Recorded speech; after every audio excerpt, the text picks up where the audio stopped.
Good morning from Fast Company. Here's our daily look into what's driving today's creative business leaders.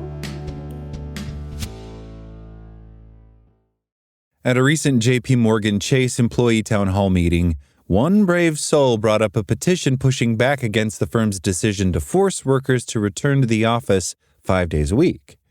"Don't waste time on it. I don't care how many people sign that effing petition," CEO Jamie Dimon responded. Dimon's language might be particularly salty, but his sentiment is common among CEOs of tech and financial firms. Amazon, Disney, Google. One after another, they've ordered employees to return to full-time in-office work over the last few years, which means a whole lot of workers are grumpily packing their laptop bags and digging their hard pants out of the bottom of the closet, right?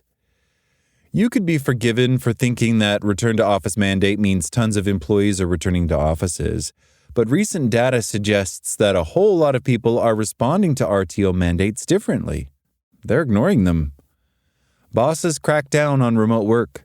Employees defying bosses' various schemes and requirements to get them back in the office is nothing new. A Stanford study back in 2022 found that half of workers asked to go back to the office full-time reported they were simply ignoring the request. Since the pandemic, Reddit and other forums have been full of outraged employees calling their bosses various profane and unpleasant things for suggesting they give up their remote setups. But these are different times. Many companies are pursuing increased efficiency, including through large-scale layoffs.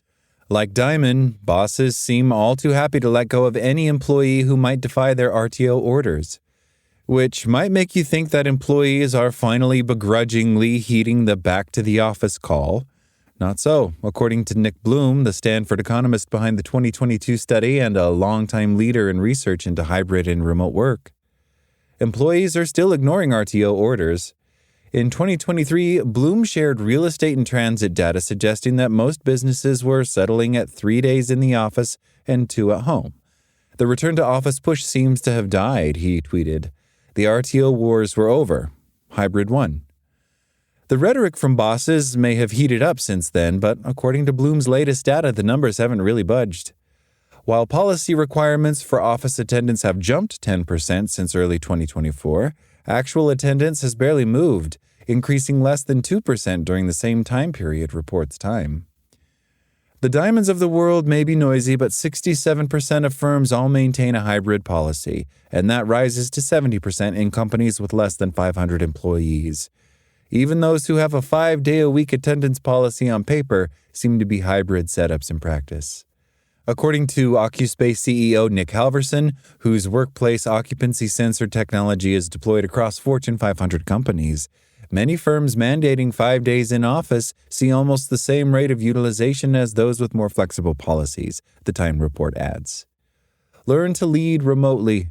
Entrepreneurs can take these numbers a few different ways. A few Dimon-style diehards may vow to continue the fight to the bitter end, but others, I suspect, will see an opportunity to scoop up top talent frustrated with bigger companies' constant RTO hectoring.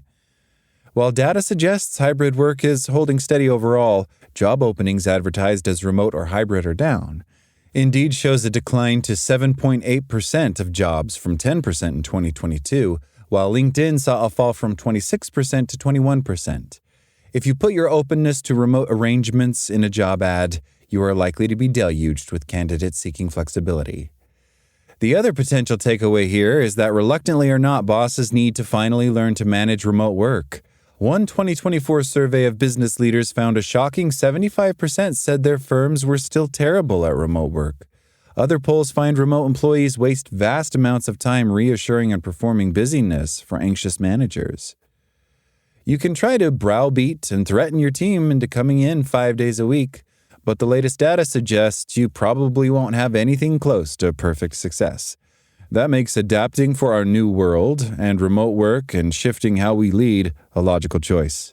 Bloom and other experts have tips for making this transition, including setting communication norms and core office hours for hybrid teams and avoiding mixed messages from leadership.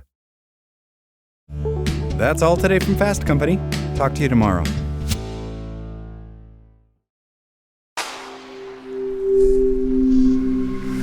SpokenLayer.